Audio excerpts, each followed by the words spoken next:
Hi everyone, welcome to the second episode of Banger Interviews. And today I have a very special guest, Mr. Chris Caffery, the guitarist of Savatage, Trans-Siberian Orchestra, and many other great bands such as Dr. Butcher and his solo stuff too, which is by the way awesome as well. And you can tell that I'm extremely excited because Savatage is my favorite band after Black Sabbath. So this is a really big moment for me. So Chris, thank you so much for joining me today. How's it going? No, thank you for having me. It's going really good. It's winter in New York. It's been kind of a weird one. We haven't been getting a lot of rain and not a lot of snow, but it's nice. I just got home from being on the road, so I'm enjoying my time being normal again. Although you get to the point when you leave a tour and you kind of miss being out on the stage, but I'm actually enjoying the time off right now as well. Awesome. Yeah, the same is going on here in Hungary. Like it's raining, the weather is crap. So, but yeah. Anyways, I hope the TSO tour went really well. But Yes, yeah. no, I'm very. Yeah. Awesome. So today we're gonna discussing many topics such as Savatage, Chris's inspirations, Trans-Siberian Orchestra, and well, a bunch of things. So I think, yeah, let's start it off right at the beginning. So, how did you start playing the guitar, and how did you get your first guitar? Well, it's funny because ever since I'd say 4 or 5 years old, I just liked music and I liked guitars. And I was a Beatles fan as a kid. That's what was the band that my parents would buy me because we were using, LPs or backwood. That's all you had back then. And I would get a couple Beatles records and I would see electric guitars. And you would go to the stores back at the time. The department stores may have, all different kinds of things, kind of like a Walmart does now. But back then, you would always have a spot where there was a couple electric guitars, and I just used to stare at them. There was something about it. I just had a connection with that particular thing ever since I can remember, as that being kind of the only thing I ever wanted to do. I know when I was in kindergarten, I believe, or first grade in school, they had a thing called show and tell, and that's when you just go in and you bring in your toys, you bring in something you made at home, and they asked you what you wanted to do. I went and I sang a Beatles song to the class when I was 5 years old. It was kind of that's just the only thing I ever saw myself doing, and it's weird because people ask me what I would do if I wasn't a musician, and I never really had a backup plan. So I'm pretty lucky that it worked out because I didn't have a plan B. It was kind of like I don't know what I would have done if I didn't do what I did because I never really made up another plan. I'd probably work at a zoo or something because I like animals, but I just really didn't have another plan. So I'd gotten a pretty cheap guitar. My parents did not have a lot of money. I got one, I think, when I was about 6 or 7 years old. I had a little electric guitar, and I never really started playing until I was 10. And that's when I started taking some lessons, and I went to see my first concert, a real concert at the time, which was Kiss, and the opening band was Judas Priest. And at the time, I had no idea who Judas Priest was. So imagine a 10-year-old kid, and I'm going and I'm watching the stage, and I see, KK Downing with that. He had a red flying V at the time, and I remember hearing the guitar riff for the song "Victim of Changes," which I remembered in my head. And the next day, I went to a record shop and I bought Unleashed in the East, which was at that time was their current record because they were kind of touring for that live record before they were going off the road to record British Steel. And that was kind of my first real experience with seeing a band live, and I just knew at that point it's what I wanted to do. And I think I turned like 10 to 11 right at that time, and then the next summer came by and Judas Priest released British Steel, and I turned 12 years old, and they had a contest at the record store in our mall to win backstage passes for Judas Priest, and I won. So I was home at my house, and Columbia Records calls me up on the phone to tell me that I won backstage passes for Judas Priest, because at that time there was no internet, so you still had phones. And I got to meet Judas Priest when I was 12 years old, and I remember KK Downing asking me, what do you want to be when you grow older? And I just said I wanted to be like you, and which was kind of really cool because in the year 2001, Savatage toured Europe with Judas Priest, and every day I would talk to Glenn and KK, and we would talk about those times, and it was just kind of funny to be up on the same stage with him every day, and my life had really kind of in that way at that point went a full circle as to where what I really wanted to do and what I became, because almost everything that I wanted to do as a musician has happened. So I'm very fortunate to have had a really long and successful career with it, because a lot of people play music and never have the chance to enjoy the parts of it that I did. So I consider myself very lucky. Wow, that's crazy. I actually didn't know that that you went backstage. Like, holy hell.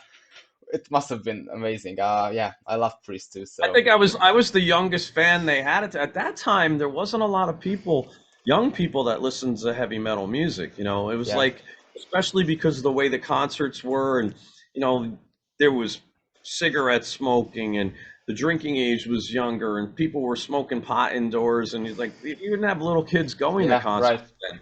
So I went. My parents drove me and my brother there when I was 12. And Judas Priest was very nice to me. That the next couple tours, they would always get me backstage and give me tickets, and they treated me well for years in that way. And actually I got to meet Iron Maiden that way, because the next year Judas Priest was touring for Point of Entry and Iron Maiden was touring for Killers. So I met them, Wow. and I met Adrian, and Adrian Smith was another one of my influences, and he was always make sure I had tickets and passes for Maiden. So it's like I became friends with both of those bands just from being the little kid who won the backstage contest. So to have my career and everything kind of line up with those guys is really cool.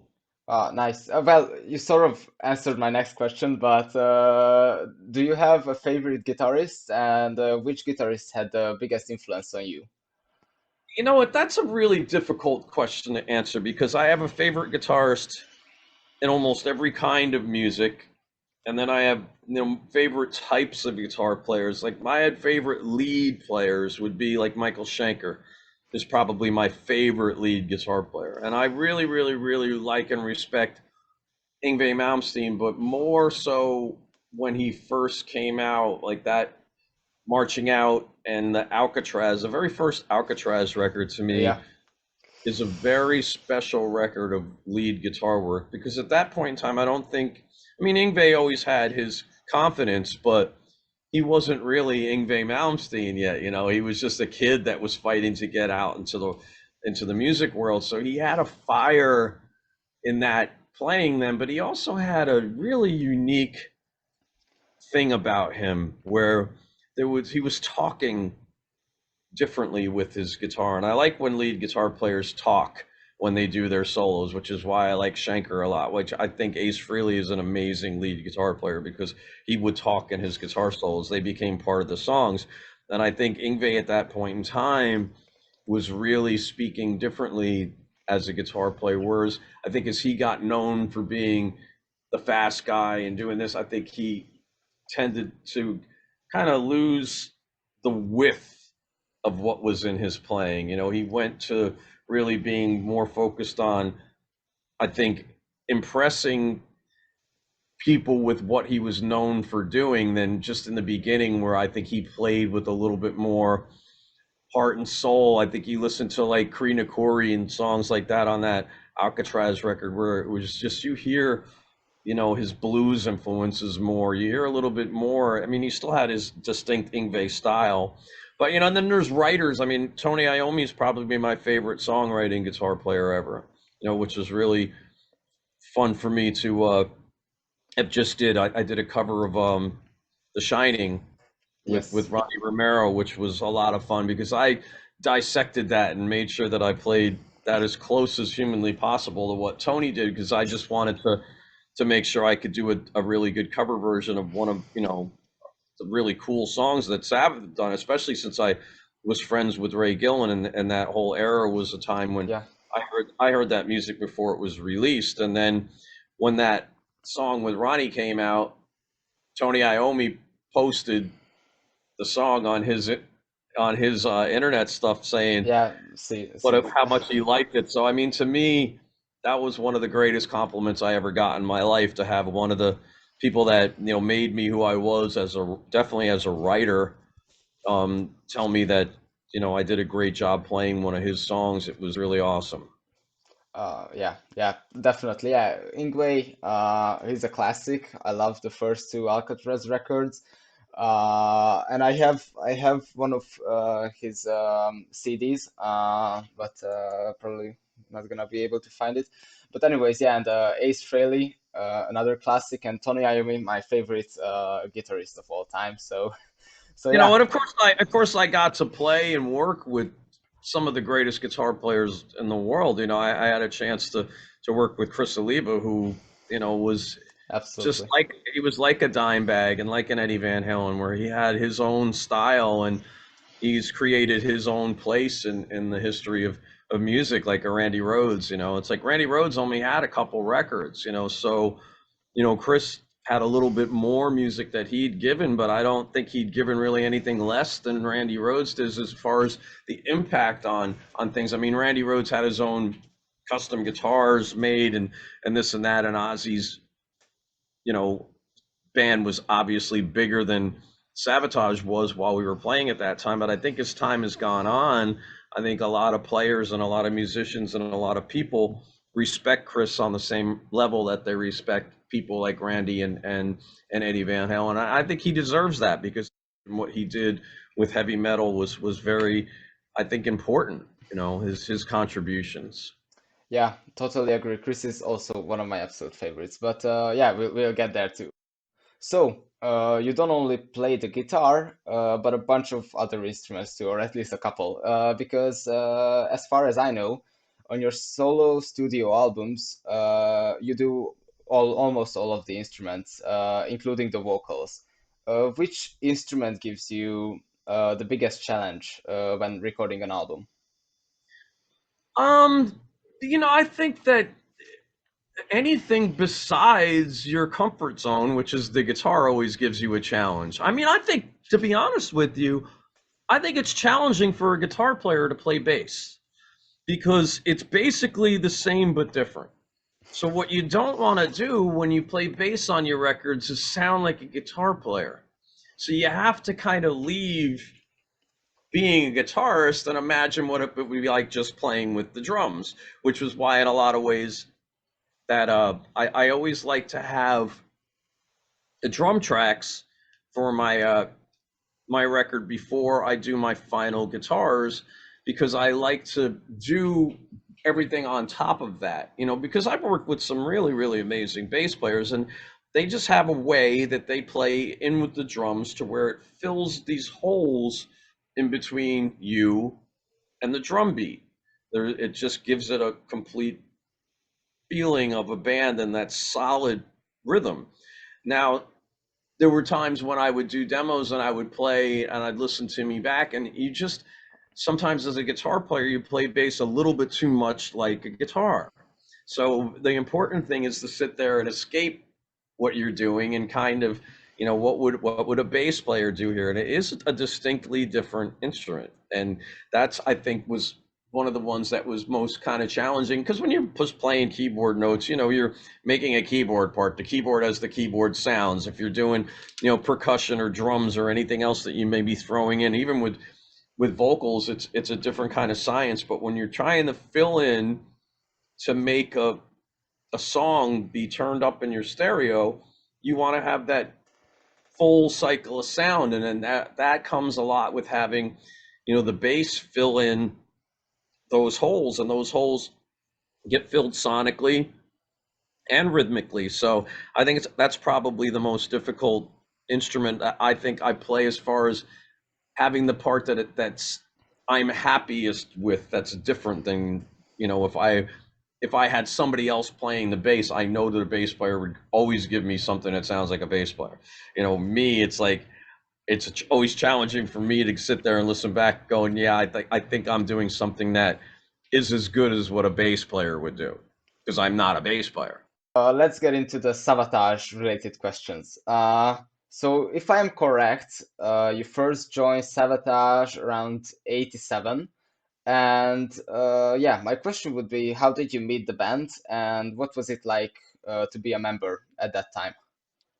Well, it's pretty interesting how I met the band. When I was 17 years old, I had gotten, and it's funny, I tell people my whole career started because of fake ID.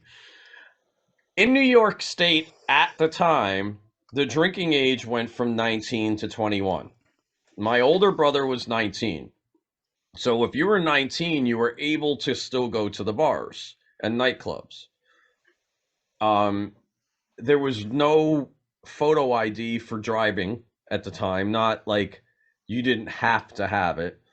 So I was a 17-year-old kid with a 19-year-old brother that had a driver's license that had no picture, had credit cards, a social security card or whatever. So I had my brother's ID. We would go to these clubs together and he would see if I could get in. And I wasn't drinking, I just wanted to go see music and hang out. So I would go inside, and then if I made it in, he would follow with his picture license, and it always worked. I mean, then we would both be in there. And like I said, I never even drank alcohol until I was on the road with John Oliva, so it's not like I was drinking in these bars. But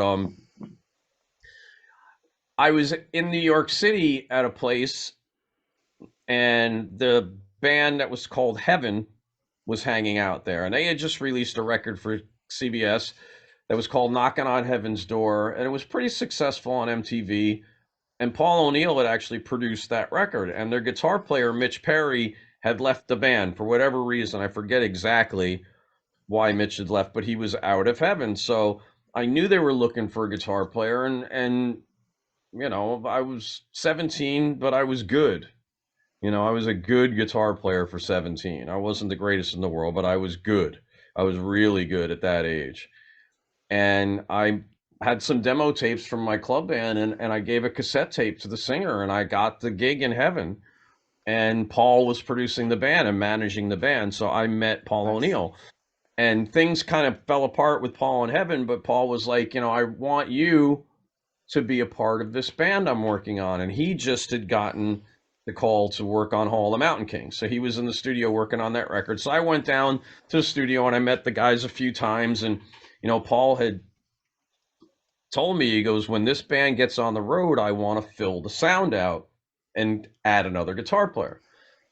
So they got a tour with Dio and Megadeth, and they told me that I would have this job. They, meaning the management, Paul and the manager. So I learned every Savatage song, all the records. At the time, there wasn't a lot of records. There was only 4 records at Four, the yeah. time. 5. I don't think we, any. I think in all the years I played with Savatage, I think I played Fight for the Rock once in a rehearsal, and we might have done Hyde once live, and that was it. We never really played anything from Fight for the Rock, but Right. went and the tour was starting at the end of December, and it was going through January into February from 87 into 88.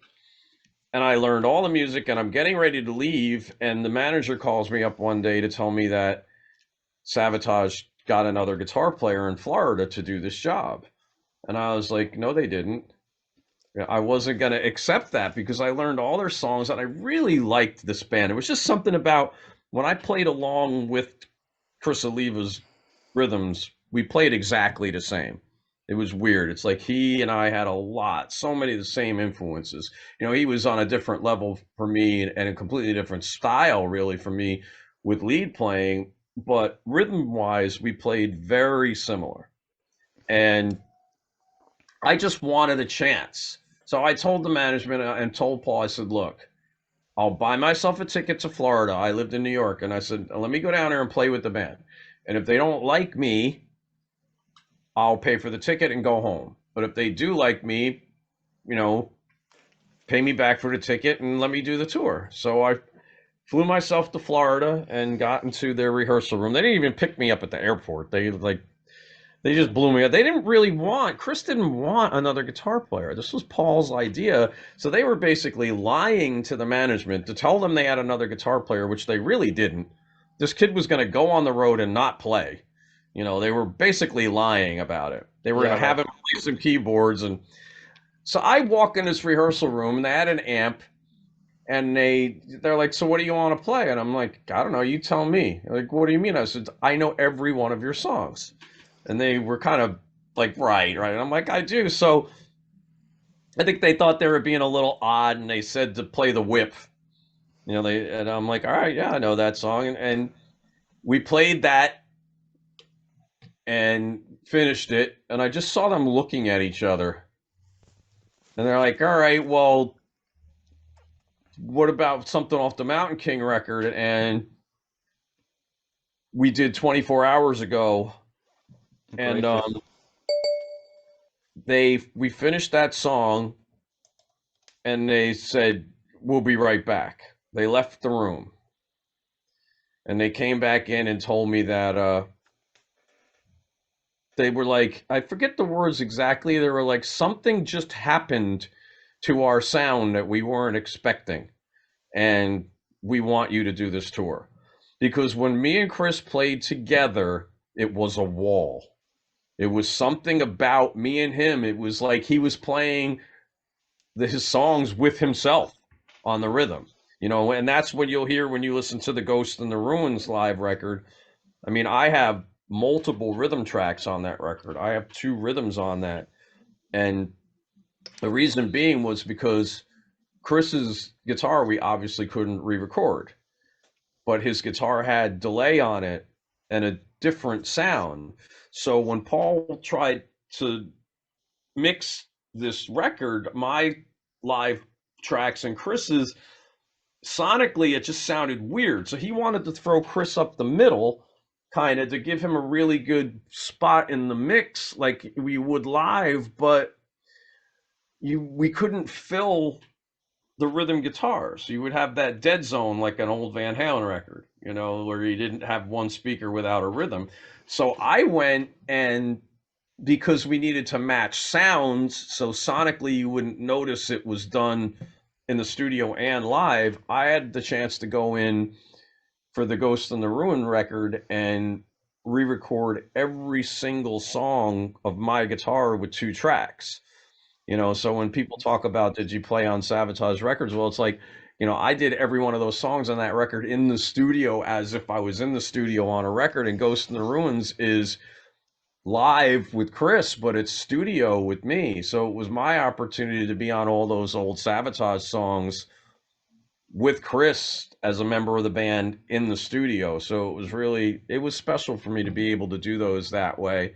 And Uh, I'm actually the person that introduces the band on that. When you hear from Tampa, Florida, Savatage, that's my funny voice. But uh, yeah, it was just it was one of these things where they just sounded better with me. And Chris still he wasn't really used to the idea, didn't love me being there. So I was on stage, off stage, side of stage. The Mountain King thing didn't work out, but they long story short, they came to me when Gutter was being recorded and called me up and asked me to join. And yeah, that's, you right. know, that's when that had went down. But there was just something that happened. I mean, I went down there and we rehearsed for we did one show around Halloween time in Florida, and I walked in the rehearsal studio and we started playing. We played "She's in Love," Oh, and great song. Love it. the band stopped. Chris stopped the band halfway through the song and started clapping. You know, to give you any idea of what a difference it made to that band when I played as to when I didn't. It was night and day because it was two Chris Olivas playing rhythm guitar. You know, it was How do like you? Yeah, he was hearing himself playing with him, you know, and I get upset sometimes when people think that, you know, my contribution to the band was not necessarily enough because I left for Streets. It's like I made a mistake with that. I left to play in a band with my brother. I should have stayed in Savatage. I never should have left when Streets happened. And if I didn't, I would have not only been on that cover, I would have been able to be on Edge of Thorns, and I would have had yeah, those last two tours with Chris. And then, you know, when Handful of Rain came around, there wouldn't have been an Alex Skolnick playing in Savatage. And no offense to yeah, Alex, it would have been me, you know, right right. out of the gate. There wouldn't have been a reason to even look. It was maybe Alex would have joined in with me, but it wouldn't have been one of those situations where I had to work my way back into the band like I did because of what had happened. And it was something it still bothers me to this day that I'm not on that Streets cover because it's one of these things that was my own decision, and I should be there. And it breaks my heart, especially because what had happened with Chris passing away and losing that time with him. So, Yeah, a lot of the things that I do as far as, my work in Savatage and dedicating my life to TSO and that whole family, it was just, my way of feeling like I was not going to leave my home and I was going to give back to Chris and the whole situation and just be here and never leave the thing, which is why I'm the only person in TSO that's played every single show TSO's ever done because it's like I'm dedicating myself to that so I don't do the same thing I did in the past. You're a kid. I was a 22-year-old kid at that time. I just turned 22 when I walked out of Savatage for that time, and it was, I admitted it was a mistake, but me and John were going to be doing Butcher and after that, and it yeah. just really seemed like, everything was kind of lining up the right way. And then Chris passed, so, things got a lot different at that point. Let's skip a few years. So, as you said, you rejoined Savatage in 95 or 94 for the recording of Yeah, Dead late Winter Dead. 94. Yeah, yeah. Yeah, so to record Dead Winter Dead, and then after that you were on the Wake of Magellan record, and then Poets and Madmen. So my question is about the longest Savatage song recorded so far. Probably, I hope that there's gonna be more Savatage songs in the future. But yeah, so on your latest album, Poets and Madmen, there's a song called Morphine Child. And it's that song is a freaking masterpiece. I mean, like from the riff through the lyrics to the whole composition. I think it's 11 minutes long. Yeah. So how did the inspiration for writing that song come? Well, I actually was the one who came up with the acoustic intro and the main riff of the song, and John had some of the other parts. Me and John there was a Sabotage band department in New York City, in Queens, New York at the time, and me and John always lived there. Like John would go home to see his family, but we would be there all the time, and then the other guys in the band would come in when they needed to record. So me and John would sit there and write, and I would be sitting in my bedroom and he'd be sitting in the other room watching Sports Center or something on TV, and he'd have his piano and he'd be writing music and putting it on a cassette tape, and he just heard that riff and we started putting things together for it musically. And we locked it to the intro together into the song, and then we brought it over to Paul, and Paul really really loved what he heard, and we just kept piecing it together. So like the verses, the music in the verses was kind of like a piece that was written by John, with the main riff being mine and the intro riff, and then Paul wanted us to do the breaks and stops in the intro to da da da da da da da. It'd be Paul be like, because Paul, he would sit there and sing us what he wanted. He's like, no, no, no, I want you to go da da da da da da da. You have to play this, and that's it. It's like you'd have to decipher full blown Paul O'Neill singing, and it even like if there was a riff, at the end of the song where it's like da da da da da da da. It's like he'd be singing you this riff without a Yeah. guitar, and you'd be playing it. Yeah. You'd have to listen to full blown Paul O'Neill singing and know what he wants. And it was kind of written like that. So it's like I wrote a lot of the middle section and the guitar solo parts, and like I said, the main riff, and then John had the part that goes, in your life did you carry on, that was a John Oliva. So that song was really written three ways by me, him, and Paul. It's Paul's lyrics and a lot Did of you? John's melodies and John's piano parts throughout the things, but it was a ton of my guitar riffs too. The main riff and is mine, and it was just one of these songs that was an effort that we made. I mean, ever since Chance was done, we kind of targeted ourselves to have a One Child, a Wake of Magellan, or an Hourglass. You know, you wanted to have those songs with the counterpoints, and this was just the one on that record, and it just wound up being a little bit longer than the other ones. And you Yeah. know, I think when people are asked to give their favorite Savatage songs, I mean, that song always winds up, you know, usually in the top three of the list of 10 that you'll see, and that always makes me happy knowing that, you know, throughout the history of that band, that I was a part of writing one of the songs that is listed as, you know, people's favorites.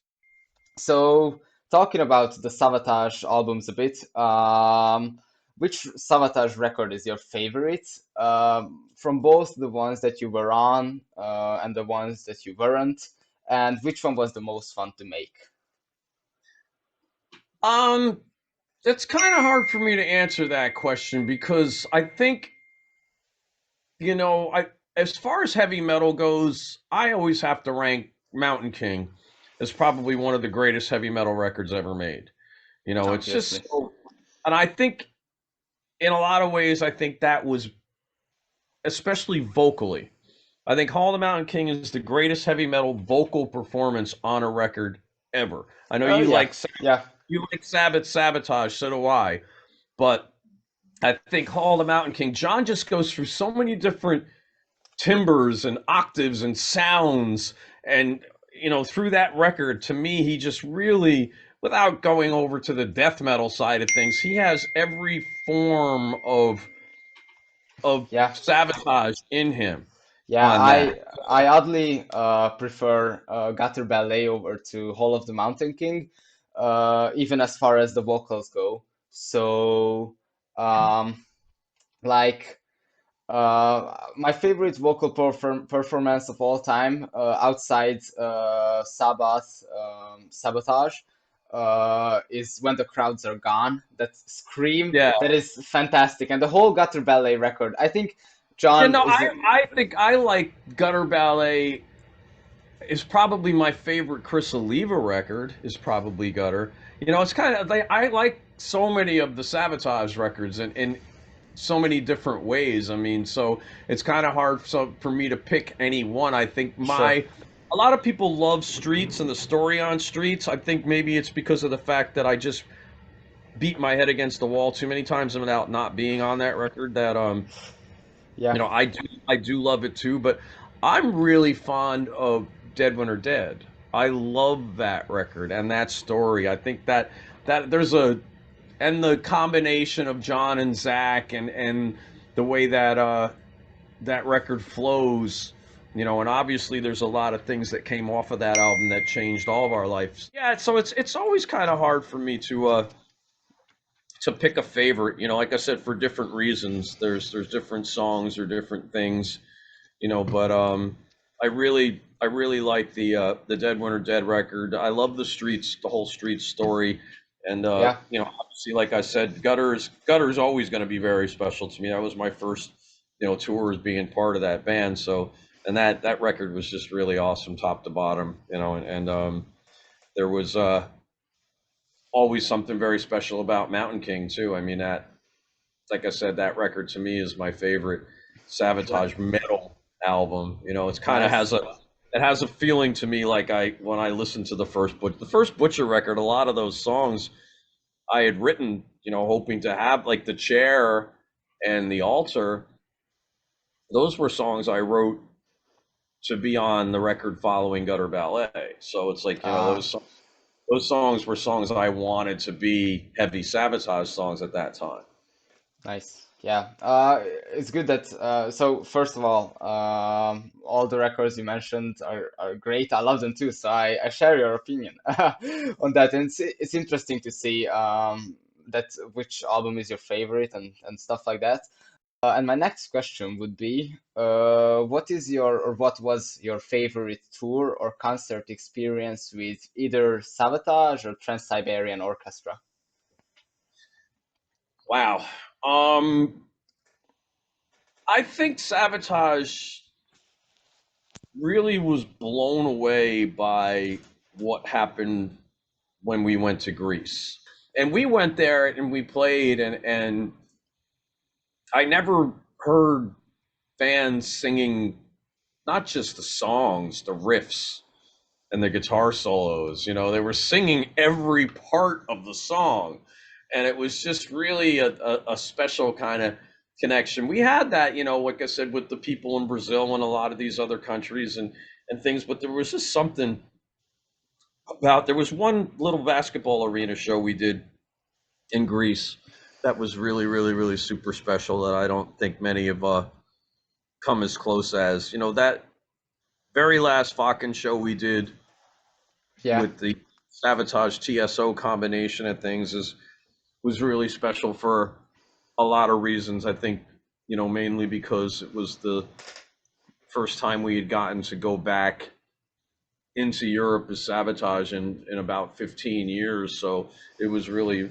special to be able to go back up on that stage. But it was also the first Yeah, time I can imagine. that we had a chance to bring the TSO thing to a festival crowd, you know, which was really fun. We did a couple European things with TSO over in Europe, but that was really the first time we had a chance to get up there and let the world see what Paul liked to do with production, you know. So that was really fun, and to do the two stages together, you know, because that show we never had a warm up show. Or really, we rehearsed, but it was the only chance you had to play the show was the show. You know, you didn't Yeah, have two stages in front of people until that night.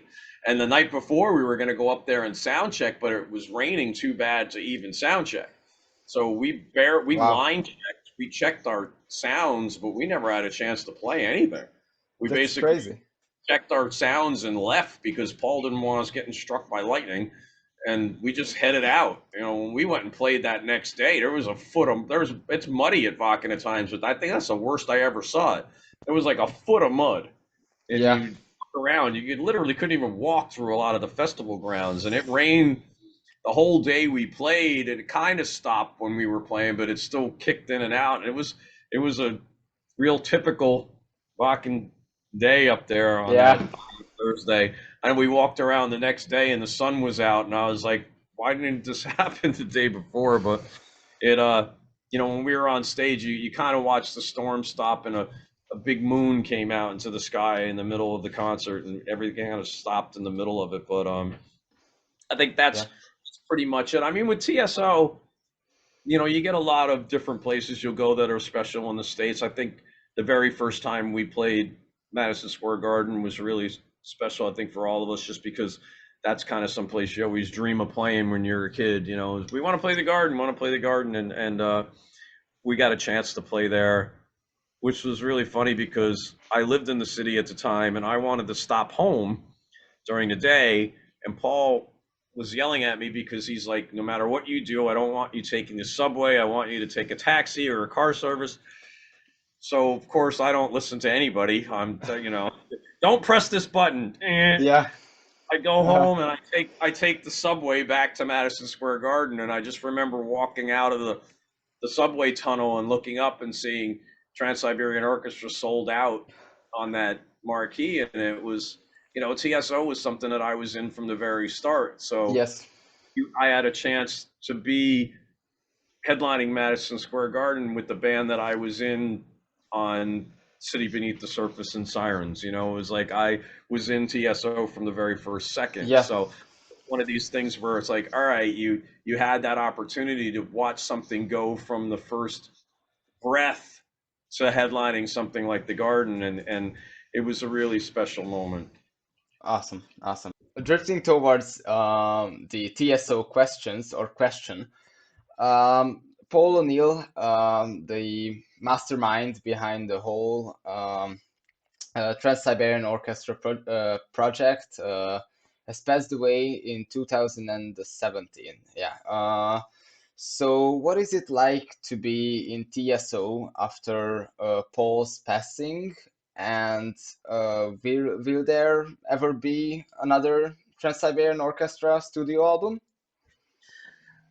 Well, to answer your question about the records, yes, because there was still a couple that were written by Paul, that the Romanov record and another one that were never released. So, our goal definitely is to get his unreleased TSO music out there. That is for sure.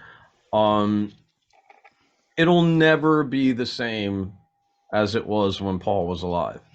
It's impossible.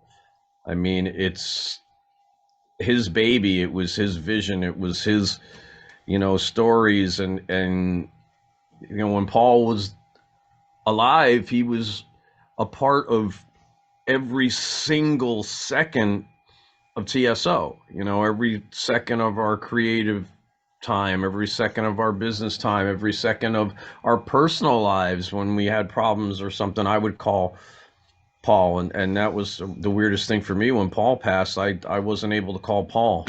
It was like you were dealing with all these things and losses and stuff that happened in your life, and the stage shows the way we would answer questions about normal life. I often wonder what it would have been like to go through COVID with Paul, to be able to talk to him for his advice on how life would work and how the world would work. And because he was just so smart and so knowledgeable on so many different things, and he would always know about the history of every other country, never mind, that you travel to, but ones you would never even see. And he would know about the current political situations All and right. financial situations. So I think we do the best we can to keep his music and his legacy alive, but you know, it will never be the same without him. We're always going to be, you know, trying to make him proud. I mean, I know Yeah. that'll be there, always trying to keep his memory and his music alive, but it's a lot different than, I think, replacing a band member. When you replace somebody that was that integral in every single part of everything we did. So it's a huge loss. I still can't even get a grip around it sometimes. I don't even, I expect to blink my eyes and come out of him not passing away. So it's Yeah, just I can one of those imagine. things. But we hope to get, his anything that he had written, and we had started to record when he was alive, to get that stuff, finished and done, so people can hear, the remainder of the work that he had written for TSO. I know that. Awesome. That would be, I think that would be amazing. And yeah, Paul must have been a super cool person. I mean, the person who basically saved Savatage, then who wrote all those lyric stories and all that stuff, and then formed TSO, must have been an extremely cool person. So there's no doubt. So now that we are getting towards the end of our little interview, I have a couple of sort of interesting questions about your free time. Yeah, basically opinions, stuff like that. So the first one, what are your favorite hobbies, and what do you do when you are not on a tour or not making music? Well, I mean, it's funny. I'm really busy because I actually, have a lot to do with taking care of my mother. Turned 80, and she's at a point in time in her life where she needs help with things, and physically, it's not like you need, um it's not like she can't walk, but it's just things that she was able to do that she can't do. She can't shop for her groceries, she can't drive anymore. So there's just a lot of responsibility I have. So with my house, and I have a huge yard and tons of gardens, so when it's summertime, I'm always really busy with that kind of stuff. And between my home responsibilities, and then I work a lot on my own doing art besides music. I make sea glass art. Like this little guitar here is a piece of glass art. It's that Night Castle Oh, cover, oh, I and see. I make art out of glass pieces. And I have this little elephant. His name is Wilbur the Metalphant, and he's very well known. He has his own clothing line in stores where online where he sells shirts and products, and his Zazzle store has I believe over 400 different products, and Wow. we give a percentage of our profits to children's cancer charities and to animal sanctuaries. So, and then I'm also a That's partner in amazing. a partner in a hot sauce company. I make my own hot sauce recipes. So I like to, I always tell people with that, they said, "Why'd you make hot sauce?" I said, "Because I wanted to be a pain in the ass all the time." So, you know, meaning about the hot food going through your butt. But it was just kind of, I stay busy, you know, I do my glass art, you know, That's I incredible. right here now, it's like I'm working on these little glass roses that I sell to people through my web store at Wow. chriscaffery.com for the holidays for Valentine's Day. So I'm always working on something. The glass art stuff was actually something I did a lot of during the COVID years. I especially 2020. I think I wound up making, you know, probably about 300 different pieces of glass art, sea glass. I Wow. live near New York City, which we have the Hudson River there. So I don't know if you know what sea glass is. Sea glass is basically the glass that broken glass that winds up from people's Yeah. garbage onto the beaches. So like this little pan is just filled with all white ones. Like Wow. where I live near the Hudson River, I can go down to certain hot spots that I have, and I could get 1,000 pieces in an hour. Where, you know, people could go to a beach and maybe get like 10 pieces in a day. I have spots that I go to where I could bring a paint bucket and fill it with this glass. Wow. And That's crazy. some spots I get are really well rounded in the rocks, like you would get on an island, and other ones are just kind of broken pieces, which I could use to make, you know, kind of, I'll use shells of things to make things like houses and bird houses and other things off of these pieces too. So I've made all different kinds of art. You know, people will custom order different pieces, like, you know, I want a turtle, I want this, and I could do, it's weird because I'm not a really great on paper artist, but I can kind of make almost anything come to life out of sea glass art, and I use a Dremel and I cut them, and it's kind of fun. So I always stay Wow. busy. You know, I'm constantly busy with things, and I think if I do any one thing too long, I get kind of not necessarily bored, but I get kind of in a rut. So I kind of switch back. I think I may sometimes switch back and forth between too many things at once, but in the end, I think that's kind of just part of my personality. So I do a lot of things at once. Wow. That's crazy. Really, it's like I think it's that's super interesting. So, yeah. Well, my next question is, besides the sea glass art, what's the most surprising fact about you that people may not know? Surprising fact about me that people may not know. If you can You think know, of one. nowadays I don't even know if there's anything people doesn't know about you or don't know about you. Yeah. So, in some of these facts, I probably might not want to tell people. I mean, I don't really know what would be surprising. I mean, I think a lot of times it comes down to just how good of a cook I am. I mean, I'm a really good, like, in a lot of ways, a chef level cook on a lot of different types of food. I think that surprises people a Wow. lot of times. You know, some people may not realize that I definitely have damaged a lot of my hearing throughout touring, so I don't hear that well sometimes. So it's hard for me. Like it's hard for me to go sometimes and watch movies because a lot of the greatest lines in the movie are whispers, and I won't be able without subtitles. It all sounds like Charlie Brown's teachers, you know, where they're all, you know. So I think that I don't really know if there's anything that people might not know. I mean, a lot of people know how much I like animals, though, even though they know that I hunt, you know, and it's like kind of the fact that I hunt, it gives me a balance with nature to where I understand animals and I know that I eat food that's meat. So, I mean, my whole thing with that is I want to be able to be the person that does that if I ever needed to, you know. So it's kind of one of those things. I mean, I have um 11 pinball machines, which some people know, some people don't know. I like games and you know, I think if I wasn't so, I call it vertically challenged, I'm not, you know, the tallest person in the world. I'm not real short, but I'm not the tallest person in the world, so I couldn't play sports. You know, it wasn't my thing. So I think I like sports more than people see because I don't really get a chance to play them too much, but I really do like sports a lot. So I don't know. I don't think there's anything that's really oddly unusual. I think that I think these were no, pretty surprising.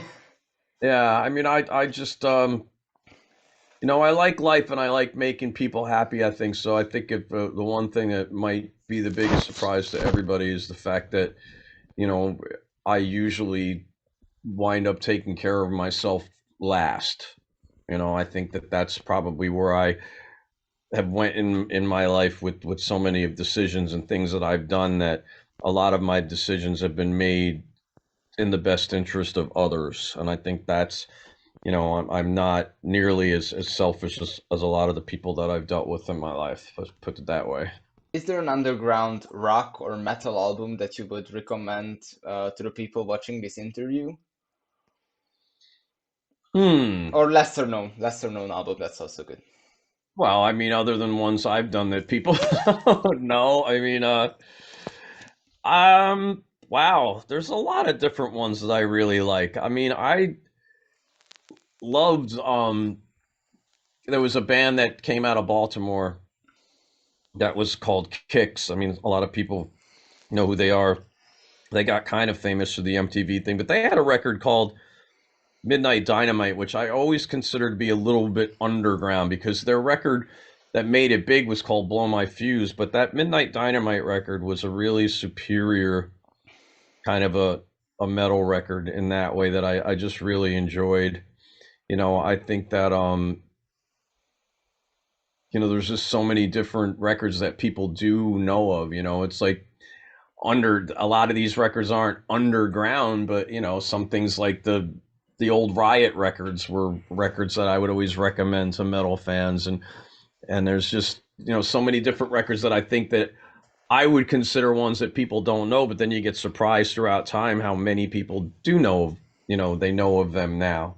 So there's like probably not that many different ones than you would really know. I mean, if anything was that good, we usually found a way to know about it. So there's Uh, not really I don't think a ton of the records that I would mention that would be something that people hadn't heard. I mean, to me, I consider the Tony Martin Black Sabbath records underground, because they're not really the most popular ones. So it's like, I like the Definitely records underrated. like Tear and records like that. I mean, that's kind of a lot of my favorite kind of music, which, when I write music like that, sometimes it doesn't get the greatest reviews or become the most successful because it is a lot of those longer metal songs that have that kind of majestic writing style are a little bit more like a different type of art. They're not commercial based, they're not really aimed at any particular audience. They're kind of aimed at us people that really just like that basic style of metal. So it's really hard to say what records would be considered exactly underground. There's a lot of records that I think are underground. I turn around and I see the band headline in freaking arenas the next week. So it's like a lot of times I don't even know. Yeah, I don't spend that much time studying the industry anymore, as much as I used to. There's a sure. lot of good, I mean, if people are aware of who the singer Mark, the singer of Accept, his band that he had before it was called TT Quick. There was a record they had that was called Medal of Honor. That's a really, really awesome. I'd consider that underground metal Underrated, record. definitely, yeah. And their guitar player Dave DiPietro, he was a guy who taught Zach. He taught Zach Wild, a lot of things. He was one of those guitar players that, like Dave Manichetti from Y&T, would just pick up a Les Paul and play so amazing. Some of those guys, you never hear wrong notes. They just always pick up the guitar like a Stevie Ray Vaughan, and they're always perfect, even if they're not perfect. They know how to make the wrong notes right, and Dave was one of those kind of players. So there's records along those lines. Things that people may not have heard or knew about. It could even be as much as an individual song on a record that you think is a great song that people don't know about from different singers or something. But that's definitely that Medal of Honor record is one I think people, a lot of people may know because of Mark being the singer and accept, but a lot of people may not.